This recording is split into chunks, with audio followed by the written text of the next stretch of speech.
Back. तो कैसे हैं आप लोग? आज की इस वीडियो में अपन डिस्कस करने वाले हैं नीट के previous 5 year questions of motion 2D और motion in a plane, including motion in a plane. अगर आपको याद हो तो हमने दो पार्ट में डिवाइड करा था, एक प्रोजेक्टाइल मोशन और दूसरा वाला पार्ट था क्या, सर्कुलर मोशन। तो दोनों के क्वेश्चंस को आइए एक करके डिस्कस करते हैं।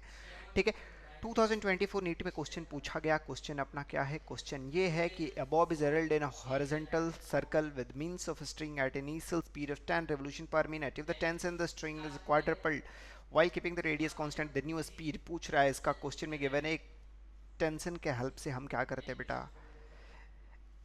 हम एक स्ट्रिंग के हेल्प से एक बॉब को, एम मास के बॉब को बांध के ओमेगा से रोटेट कर रहे हैं। इसकी ओमेगा गिवन है 10 रेवोल्यूशन पर मिनट। कितना गिवन है? ओमेगा का वैल्यू 10 गिवन है। अब क्वेश्चन में बोल रहा है कि अगर टेंशन 4 टाइम्स हो गया, इसका टेंशन इनिशियल कितना होगा? टी होगा। अगर टेंशन इसका 4 टाइम हो गया तो इसकी ओमेगा 2 की वैल्यू कितनी हो जाएगी? और क्वेश्चन में ये भी गिवन है, इसका आर क्या है? कांस्टेंट। तो अगर कोई भी ऑब्जेक्ट अगर सर्कुलर मोशन कर रहा है कांस्टेंट ओमेगा से, तो हमें पता है उसका टेंशन नेसेसरी सेंट्रीपिटल कौन प्रोवाइड कर रहा होगा? यहाँ पे टेंशन प्रोवाइड कर रहा होगा, जो कि किसके इक्वल हो गया? T equals to M R omega square. यही होता है क्या? एम बी स्क्वायर या फिर एम आर ओमेगा स्क्वायर, यही होता है। यहाँ से हम देख रहे हैं टेंशन एम और आर कांस्टेंट है, tension directly proportional to omega है, यानी T1 अपॉन T2 किसके इक्वल हो जाएगा बेटा? ओमेगा स्क्वायर के प्रोपोर्शनल है। Omega 1 square upon omega 2 square, हाँ या ना? यही होगा क्या? तो क्या करेंगे? टेंशन की वैल्यू, इनिशियल टेंशन T है, फाइनल टेंशन 4T है। इनिशियल एंगुलर ओमेगा की वैल्यू कितनी गिवन है? 10, 10 इंटू 10। और यहाँ कितना हो जाएगा? ओमेगा 2 का स्क्वायर हो जाएगा। यहाँ से अगर इक्वेट करें T2 टू टी कैंसिल हो जाएगा। यहाँ से अगर बात करें ओमेगा 2 किसके इक्वल आ जाएगा? ओमेगा 2 का स्क्वायर किसके इक्वल आ जाएगा? 10 इंटू 4 के इक्वल आ जाएगा। तो ओमेगा 2 किसके इक्वल आ जाएगा? रूट अंडर 10 इंटू 2 इंटू 2 के इक्वल आ जाएगा, यानी 10 इंटू 2 20 आएगा क्या? हाँ या ना? तो पहले का आंसर क्या होगा? 20। क्लियर है? अगले क्वेश्चन की बात करें। अगला क्वेश्चन गिवन है, if omega 1, omega 2 and omega 3 be the angular speed of a second hand, minute hand and hour hand of smoothly running clock respectively, and x1, x2 and x3 are respectively angular distance in 1 minute, then the factor which means remains constant. इसमें से कौन सा factor constant रहने वाला है? तो हमें क्या कैलकुलेट करना है? ओमेगा कैलकुलेट करना है। ओमेगा क्या होता है? ओमेगा क्या होता है? Angular velocity. एंगुलर वेलोसिटी को क्या लिख सकते हैं? 2 पाई बाई टी लिख सकते हैं क्या? हाँ या ना? यही होगा ना? ओमेगा की वैल्यू अगर हम लिखे तो हमें पता है ओमेगा किसके इक्वल होता है? थीटा अपॉन टी के इक्वल होता है। तो थीटा किसके इक्वल होगा बेटा? ओमेगा टी के इक्वल होगा। तो ये हमारा लीनियर डिस्प्लेसमेंट जो किससे हम रिप्रेजेंट कर रहे हैं, x1, x2 and x3 our respective angular displacement. Theta angular displacement है हमारा, जिसे हम x से रिप्रेजेंट कर रहे हैं, और ओमेगा हमारा क्या है? एंगुलर वेलोसिटी है। तो अगर हम यहाँ से देखें, एक सेकंड की बात, एक मिनट की बात की जा रही है, तो एक मिनट में अगर सेकंड हैंड की बात करें, वो कितना टाइम लगाता है? 60 सेकंड लगाता है 1 मिनट में, 60 सेकंड्स। हाँ या ना? तो अगर हम इसकी बात करें तो ओमेगा इसके लिए कितना हो जाएगा? 2 पाई अपॉन 60 हो जाएगा क्या? ओमेगा वन यानी किसके लिए कैलकुलेट कर रहे हैं? सेकंड वाले क्लॉक का जो निडल होता है उसके लिए कैलकुलेट कर रहा है। अगर मिनट के लिए कैलकुलेट करें तो कंप्लीट रेवोल्यूशन करने में कितना लगाएगा? वो 60 इंटू 60 लगाएगा क्या? तो बिल्कुल 60 इंटू 60 लगाएगा। ओमेगा 3 अगर आवर वाले की बात करें तो कितना लगाएगा? 12 घंटे होते हैं, तो 60 इंटू 60 इंटू 12। हमने सबको किसमें, सबकी ओमेगा कैलकुलेट कर ली। क्लियर है क्या? अब हम थीटा x1 की बात करें तो थीटा ओमेगा इंटू टी हो जाएगा। एक मिनट की बात की जा रही है तो सबसे 60 से मल्टीप्लाई कर देंगे, 2 pi upon 60 into 60। x2 equals to 2 pi upon 60 into 60 into 60। और x3 की वैल्यू कितनी आ जाएगी? 2 pi upon 60 into 60 into 12 into 60। हाँ या ना? अगर हम ओमेगा और इसका, अब हमें बताना है इसमें से कौन सा फैक्टर कांस्टेंट होगा। ओमेगा 1 इंटू, हमें पहले डिवाइड करके देख लेते हैं। पहले ऑप्शन की बात करें तो ओमेगा 1 अपॉन x1 अगर हम डिवाइड करें तो कितना आएगा? 60 के इक्वल आ रहा है क्या? हाँ या ना? 1 अपॉन 60 के इक्वल आएगा। ओमेगा अपॉन x1 की वैल्यू कितनी आएगी? 1 अपॉन 60 आएगी। और ओमेगा 2 अपॉन x2 की बात करें तो इसकी वैल्यू कितनी आएगी? इसकी भी वैल्यू 1 अपॉन 60 आएगी। और ओमेगा 3 अपॉन x3 कैलकुलेट करें तो इसकी वैल्यू कितनी आएगी? 1 अपॉन 60 आएगी। तो क्या ये factor omega 1 upon x1 equal to omega 2 upon x2 equal to omega 3 upon x3, जो कि किसके इक्वल है? एक कांस्टेंट 1 अपॉन 60 के इक्वल है। तो अपना फर्स्ट ऑप्शन क्या है बेटा? सही है। क्लियर है क्या? अगले क्वेश्चन की बात करें।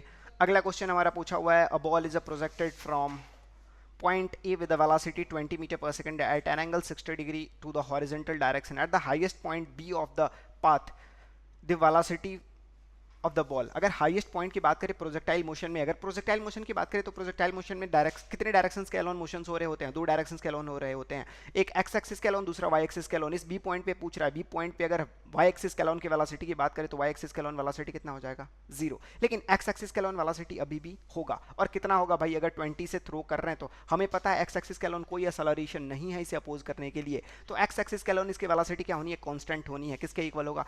20, और इसका 20 का कंपोनेंट इसका अलोन लेंगे, कितना होगा? u cos 60, हाँ या ना? तो 20 इंटू 1/2 यानी कि 10 आई कैप। क्लियर है क्या?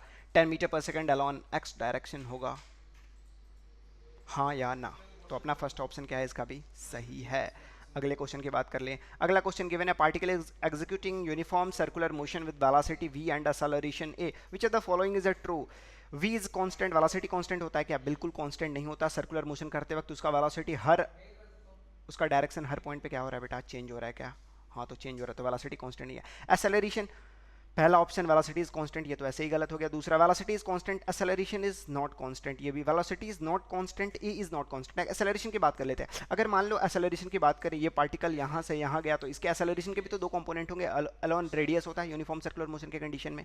तो अगर हम देखें एक्सेलरेशन इसके अलोन है, तो इसे हम क्या लिख सकते हैं? ए कॉस थीटा आई कैप, ए साइन थीटा जे कैप, हाँ या ना? और इस ये भी चेंज हो रहा है, वेरिएबल है। मैग्नीट्यूड की अगर हम बात करते तो वेलोसिटी का मैग्नीट्यूड और एक्सेलरेशन का मैग्नीट्यूड कांस्टेंट होता है, लेकिन एक्सेलरेशन और वेलोसिटी दोनों क्या होगा? वेरिएबल होगा, तो दोनों कांस्टेंट नहीं होगा, यानी ऑप्शन नंबर बी अपना क्या है? सही है। क्लियर है क्या? अगले क्वेश्चन की बात करिए। अगला क्वेश्चन गिवन है, bullet is fired with a gun at a speed of 280 metre per second in the direction 30 degree above a horizontal. The maximum height attained upon by the bullet. H max की value पूछ रही है। H max कितना होता है भाई? U square sine square theta by 2g, हाँ या ना? U square sine square theta upon 2g। हमें गिवन कितना है वेलोसिटी? 280 इंटू साइन 30 की बात करें तो कितना होता है बेटा? 1/2 इंटू 1/2 इंटू 2/10, यही होगा क्या? हाँ या ना? जी की वैल्यू कितनी गिवन है? 9.8 हमें कंसिडर करनी है। यहाँ क्या करें? 9.8 कंसिडर कर लें। अच्छा 10 कंसिडर कर लेते हैं। अब अपने पास डाटा बहुत डिफरेंट है, आंसर उसके अप्रॉक्स आ जाएगा। तो अगर हम यहाँ से बात करें, ये 0 से 0 क्या हो जाएगा भाई? कैंसिल। ये कितने टाइम्स में कैंसिल आउट होगा? 14 से। ये कितने टाइम्स में कैंसिल होगा? 7। ये कितने टाइम्स में कैंसिल होगा? 140 इंटू 7 करेंगे तो कितना होगा? 0, 8 और 980 इसमें से किसके सबसे नज़दीक है? 1000 के नज़दीक है, तो अप्रॉक्स कितना हो जाएगा? ये 1000 के इक्वल होगा। जब 9.8 कंसिडर करते तो ये 1000 के इक्वल आता। क्लियर है क्या? तो अपना कौन सा ऑप्शन सही है? बी ऑप्शन सही है। कैलकुलेशन फास्ट करने के लिए हम अप्रॉक्सीमेशन ले सकते हैं, लेकिन डिपेंड करता है ऑप्शंस के ऊपर। क्लियर है क्या? अगले क्वेश्चन की बात कर लिए। अगला क्वेश्चन गिवन है, horizontal bridge is built across a river. एक ब्रिज है जो कि किसी रिवर के ऊपर बनाया गया है। Student standing on the bridge throws a ball vertically upward. कोई बॉल को वर्टिकली अपवर्ड थ्रो करता है, कितने स्पीड से? 4 मीटर पर सेकंड के स्पीड से। The ball strikes the water surface after 4 second. मान लो ये हमारा ब्रिज है, इसके नीचे वाटर है, ये यहाँ 4 सेकंड में नीचे गिर जाता है। ठीक है, ये 4 सेकंड में यहाँ नीचे होता है। तो आपसे क्या पूछिए? The height of the bridge पूछा हुआ है। हमें पता है acceleration through out the motion constant है, हमें डिस्टेंस बताना है यहाँ से यहाँ तक। क्या हम S equals to UT plus half A T square लगा सकते हैं? बिल्कुल लगा सकते हैं। तो क्या होगा? S equals to UT plus half A T square. S क्या होगा? इसका डिस्प्लेसमेंट। यू क्या होगा? इनिशियल वेलोसिटी 4, कितने टाइम के लिए? 4 सेकंड के लिए। एक्सेलरेशन 1/2, अगर एक्सेलरेशन की बात करें तो माइनस एक्सेलरेशन जी कितना कंसिडर करना है? 10। डायरेक्शन डाउनवर्ड नीचे होगा, एक्सेलरेशन का डायरेक्शन नीचे होगा, वेलोसिटी का डायरेक्शन ऊपर होगा। वी को पॉजिटिव कंसिडर करेंगे, ए को नेगेटिव कंसिडर करेंगे, तो -10 इंटू टी स्क्वायर यानी 4 इंटू 4, यही होगा क्या? 4 इंटू 4 कितना होगा बेटा? 16। 2 से इसे कैंसिल आउट करें तो कितना होगा? 2। तो 4 इंटू 2 8, 8 8 इंटू 10 -80, यही आएगा क्या? अगर 80 में से 16 को सब्सट्रैक्ट करें तो कितना होगा बेटा? -64 होगा। माइनस क्या रिप्रेजेंट कर रहा है? कि ये डाउनवर्ड है। क्लियर है क्या? तो इसका आंसर कितना होगा? अपना बी ऑप्शन इसका करेक्ट है। क्लियर है। अगले क्वेश्चन की बात करें, नीट 2022 में पूछा हुआ क्वेश्चन है, cricket ball is thrown by a player at a speed of 20 metre per second in the direction 30 degree above the horizontal. The maximum height attained by the ball during the motion is. H max की value पूछी जा रही है। वापस से same repeated question. H max अभी हमने discuss करा था, किसके इक्वल होता है? U square sine square theta upon 2g, यही होता है क्या? u की वेलोसिटी कितनी गिवन है? 20 इंटू 20, और साइन 30 की वैल्यू कितनी हो जाएगी बेटा? 1/2 इंटू 1/2, और 2 इंटू 10, यही होगा क्या, 0 to 0 कैंसिल, 2 से एक 2 यहाँ का कैंसिल, 2 से ये 10 टाइम्स में कैंसिल, 2 से ये 5 टाइम्स में कैंसिल, हाइट कितना आ गया बेटा, 5 मीटर, यही आंसर होगा क्या। तो बस 1 मिनट से भी कम के अंदर सॉल्व होने वाले क्वेश्चंस हैं। अगले क्वेश्चन की बात करिए, ball is a projected with velocity 10 metre per second at an angle 60 degree with vertical its speed at highest point of the trajectory. वापस से स्पीड पूछ रहा है, हाईएस्ट पॉइंट ऑफ ट्रेजेक्टरी। ये रिपीटेड क्वेश्चन, 2 रिपीटेड क्वेश्चन हमने देखे, H max वाली question repeated है, ये एच मैक्स वाली क्वेश्चन पूछना पसंद कर रहा है नीट। और दूसरा क्वेश्चन कौन सा पूछना पसंद कर रहा है, ये वापस से ये वेलोसिटी हाईएस्ट पॉइंट पे पूछना पसंद कर रहा है। तो इस बात से बिल्कुल भी कंफ्यूज नहीं हो कि वेलोसिटी हाईएस्ट पॉइंट पे जीरो होता है, क्योंकि प्रोजेक्टाइल मोशन में वेलोसिटी हाईएस्ट पॉइंट पे जीरो नहीं होगा। क्यों नहीं होगा, क्योंकि इसका एक्स कंपोनेंट हमेशा लाई करेगा। वेलोसिटी अलॉन वाई एक्सिस कितना होगा, जीरो होगा, लेकिन velocity alone x axis zero नहीं होगा। किसके इक्वल होगा, कांस्टेंट रहेगा। और किसके इक्वल होगा, जिस वेलोसिटी से थ्रो कर रहे हैं उसका इसके अलॉन कंपोनेंट लेंगे, यू कॉस थीटा के इक्वल होगा। यू की वैल्यू कितनी गिवन है, 10, और cos a ball is projected with a velocity 10 metre per second and angle 60 with a vertical axis. इस डायरेक्शन में थोड़ा, इस क्वेश्चन में थोड़ा ध्यान देने वाली बात यह है कि जो एंगल कंसिडर किया गया वो वर्टिकल एक्सिस से कंसिडर किया गया, यानी ये वाला एंगल हमें गिवन है कितना, 60 डिग्री। तो ये वाला एंगल कितना हो जाएगा बेटा, 30 डिग्री। थीटा की वैल्यू कितनी होगी, 30। तो हम यहाँ पे क्या कंसिडर करेंगे, यू कॉस 30। यू की वैल्यू 10 है और कॉस 30 की वैल्यू हमें पता है √3/2 होती है, तो 5 टाइम्स में कैंसिल होगा, ये 5√3 होगा। क्लियर है। तो क्वेश्चन पढ़ते वक्त एक चीज़ आप ध्यान रखें कि एंगल हम कहाँ से कंसिडर कर रहे हैं। इस क्वेश्चन में एंगल वर्टिकल एक्सिस से गिवन है, तो एंगल वर्टिकल एक्सिस से 60 है, तो हॉरिजॉन्टल एक्सिस से 30 होगा क्या। क्लियर है।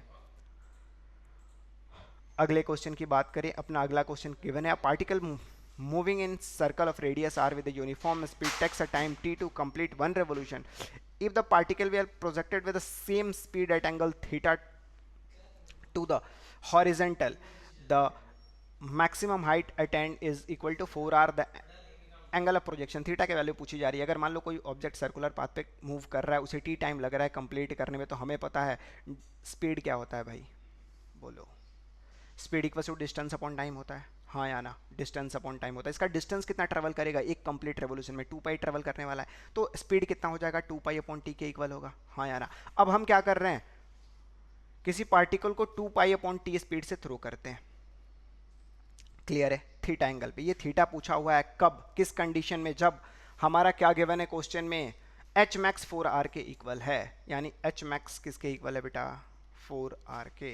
अगर हम किसी ऑब्जेक्ट को u वेलोसिटी से थ्रो करें तो इसका एक्स एक्सिस के इसके अलाउन कंपोनेंट कितना आएगा, u sine theta. H max की वैल्यू कितनी होती है, u square sine square theta upon 2g, जो किसके इक्वल हो जाएगा बेटा, 4r के इक्वल हो जाएगा, हाँ या ना। u की वैल्यू कितनी गिवन है, 2 पाई अपॉन टी, यहाँ पे पुट कर दे क्या, तो यहाँ से हम लिख सकते हैं क्या बेटा, साइन स्क्वायर थीटा किसके इक्वल आ जाएगा, 2g into 4r upon you square, यही आएगा क्या। क्लियर है। अगर हम थोड़ी सी और बात करें, इसे थोड़ा सा और सॉल्व करने का ट्राई करें, तो 2g into 4r upon you square की वैल्यू कितनी हो जाएगी भाई, इसमें यू स्क्वायर की वैल्यू कितनी हो जाएगी, 4 pi square into T square हो जाएगा क्या। u हमें गिवन है, u की वैल्यू हमने क्या करी, यहाँ पुट कर दी, 4 से 4 क्या होगा बेटा, कैंसिल हो जाएगा। यहाँ से साइन थीटा किसके इक्वल आ जाएगा, साइन थीटा की वैल्यू किसके इक्वल आ जानी है, 2gr T square upon pi square, हाँ या ना, रेज टू द पावर 1/2, यही होगा क्या। और थीटा की वैल्यू किसके इक्वल आ जाएगी, theta equals to sine inverse 2gr T square upon pi square raise to the power 1/2। कौन सा ऑप्शन मैच कर रहा है भाई, 2gr T square pi square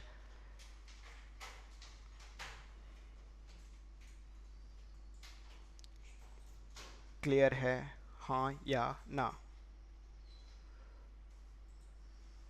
कहीं गड़बड़ कर दी क्या हमने, एच मैक्स की वैल्यू 4r के इक्वल है, यहाँ से लिखें 2g 4r तो आएगा ही आएगा, ये यू स्क्वायर नीचे जाएगा, यू स्क्वायर की वैल्यू 2 पाई। अच्छा, ये डिस्टेंस 2 पाई हमने कंसिडर करा ना, ये 2 पाई r होगा, इसे r से आप रिप्लेस कर देंगे ज़रा, ये 2 पाई r का स्क्वायर हो जाएगा, एक पावर यहाँ से भी कैंसिल होगा, ये r ऊपर नहीं यहाँ नीचे आएगा। तो कौन सा ऑप्शन मैच कर रहा है, 2gr T square upon pi square r, 2gr T square pi square r raise to the power 1/2। First option इसका क्या है बेटा, करेक्ट है। क्लियर है क्या आपको। हमने जो स्पीड कंसिडर करा था, इसमें डिस्टेंस हमने 2 पाई कंसिडर कर लिया था, डिस्टेंस कितना होगा, 2 पाई r अपॉन टी होगा ना। क्लियर है क्या। अगले क्वेश्चन की बात करें 2021 में पूछा हुआ क्वेश्चन है, car start from rest with acceleration 5 metre per second square है, t equals to 4 second, a ball is dropped out of window by a person sitting in the car, what is the velocity and acceleration of the ball at t equals to 6 second. मान लो एक car जा रही है, इस car के window से किसी ने एक बॉल को ड्रॉप कर दिया, ये car start from rest with acceleration 5 metre per second square के स्पीड से जा रहा है भाई, t इक्वल्स टू 4 सेकंड पे ये कितना कहाँ पहुंच गया होगा, यहाँ कहीं होगा, और इसकी स्पीड कितनी होगी, v equals to U plus A T, initial velocity rest से स्टार्ट हो रहा है तो वेलोसिटी ए टी के इक्वल होगी 4 इंटू 4, यानी इसकी स्पीड कितनी हो गई बेटा 5 इंटू 4, एक्सेलरेशन 5 गिवन है, टाइम 4 सेकंड है, यानी 20 मीटर पर सेकंड के स्पीड से ये कार जब होगी तो इससे हमने क्या करा, एक बॉल को ड्रॉप कर दिया। अब मुझे बताएं इस बॉल को हमने जब ड्रॉप करा तो इस बॉल का मोशन कैसा होने वाला है, प्रोजेक्टाइल मोशन होने वाला है क्या, हाँ या ना। ये बॉल किस स्पीड से जा रहा है भाई 20 मीटर पर सेकंड। अगर किसी मूविंग ऑब्जेक्ट से हम किसी दूसरे ऑब्जेक्ट को ड्रॉप करते हैं तो वो उसके वेलोसिटी को गेन कर लेता है, ये 20 मीटर पर सेकंड के स्पीड से कैसा मोशन करेगा, प्रोजेक्टाइल मोशन करेगा क्या, हाँ या ना, क्योंकि कार के नीचे ग्राउंड तो होगा ना भाई, ये प्रोजेक्टाइल मोशन करता हुआ नीचे जाएगा जिसकी वेलोसिटी 20 मीटर पर सेकंड है। अब आपसे क्वेश्चन में क्या पूछा, what is the velocity and acceleration of the ball at t equals to 6 second. 6 second पे क्या होगा, अगर 2 सेकंड बाद की बात करें तो 2 सेकंड के बाद इसकी वेलोसिटी अलॉन एक्स डायरेक्शन कितनी होगी भाई 20 ही होगी, कोई एयर रेजिस्टेंस कंसिडर नहीं करे तो। वेलोसिटी अलॉन वाई डायरेक्शन लेकिन आ जाएगी, v इक्वल्स टू कितना होगा बेटा u plus A T, highest point पे वेलोसिटी 0 है, एक्सेलरेशन किसके इक्वल होगा, g को 10 कंसिडर करना है तो 10 इंटू 2 वापिस से 20, तो 20 आई कैप प्लस 20 जे कैप वेलोसिटी से ये मूव कर रहा होगा, हाँ या ना, बोलो भाई 20 आई कैप प्लस 20 जे कैप से ये मूव कर रहा होगा। अगर हम v की मैग्नीट्यूड की बात करें तो किसके इक्वल हो जाएगा, root under V X square plus V Y square, ये किसके इक्वल होगा बेटा 20 स्क्वायर प्लस 20 स्क्वायर, यानी 400 प्लस 400 रूट 100, या फिर 20 स्क्वायर को कॉमन ले लो root under 2, 20 root 2 metre per second के स्पीड से ये मूव कर रहा होगा, 20 रूट 2 ये ऑप्शन में भी है और ये ऑप्शन में भी है। अब एक्सेलरेशन की बात की जा रही है तो इसका एक्सेलरेशन 2 सेकंड के बाद कितना होगा, जी एक्सेलरेशन से नीचे जा रहा होगा या नहीं, हाँ या ना, जी की वैल्यू कितनी गिवन है 10 मीटर पर सेकंड स्क्वायर से डाउनवर्ड डायरेक्शन, यानी फर्स्ट ऑप्शन अपना क्या है, करेक्ट है, क्लियर है क्या। तो ये रहे बेटा 9 क्वेश्चंस आपको लास्ट 5 ईयर में पूछे गए हैं, सर्कुलर मोशन और प्रोजेक्टाइल मोशन इंक्लूड करके। ओके, तो आप मुझे कमेंट में बताएं आपको वीडियो कैसी लगी। अपन मिलते हैं नेक्स्ट क्लास में न्यूटन लॉ ऑफ मोशन के साथ। Okay, thank you.